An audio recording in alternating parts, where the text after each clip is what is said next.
ng nakakakilabot na kwentong personal na karanasang kababalaghan ni James Calvo.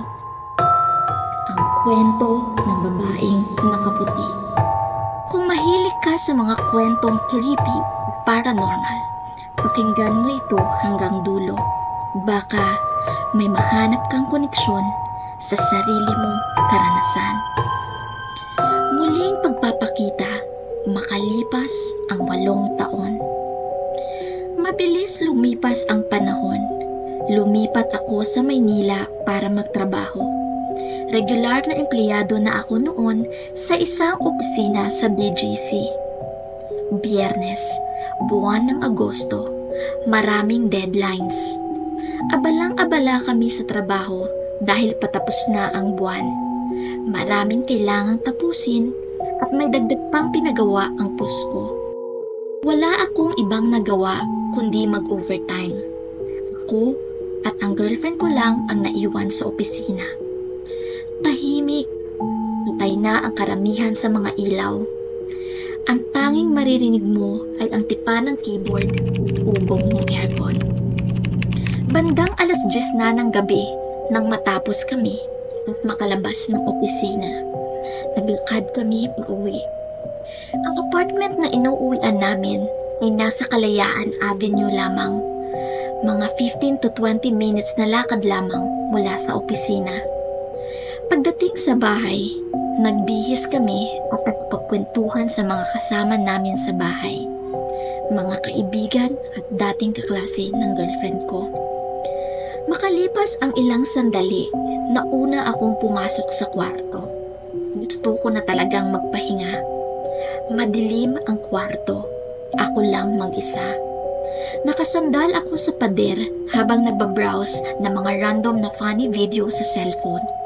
Pampalipas oras habang hinihintay ang antok. Pero unti-unti may kakaiba akong naramdaman. Lumamig ang hangin, tila ba hindi natural.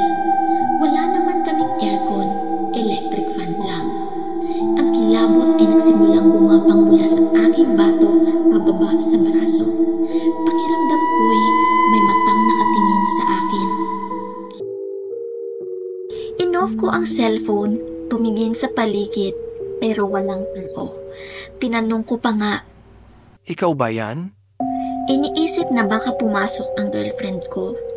Pero wala. Kaya lumabas ako ng kwarto. Nandoon pa rin sila sa sala nagkukwentuhan. Tinanong ko siya kung pumasok ba siya sa kwarto. Anya, Hindi, dito lang kami kanina pa. kinumpirma rin ito ng dalawa naming kasama. Binaliwala ko na lang ang nangyari. Bumalik ako sa kwarto. Muli akong naupo, nakasandal sa pader. Patay pa rin ang ilaw. Nagpatuloy ako sa panonood nang biglang bumalik ang lamig. Mas malamig pa sa una.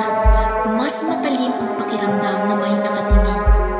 Tumindig ang balahibo ko sa braso at batok. Tumigil ako. Inoff ko muli ang cellphone.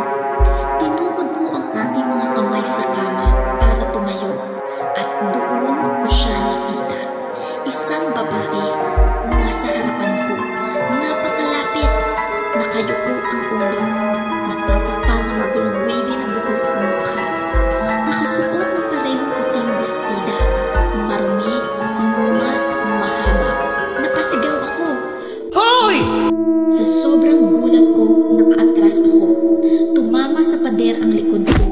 Sa ilang segundo, parang huminto ang mundo ko. Hindi ako makagalaw. Hindi ako makapagsalita.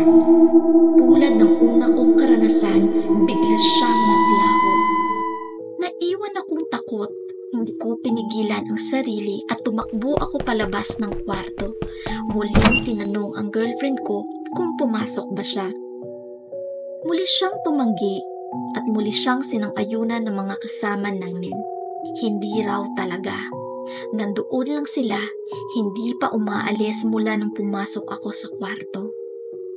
Hanggang ngayon, hindi ko alam kung sino siya o anong koneksyon niya sa akin.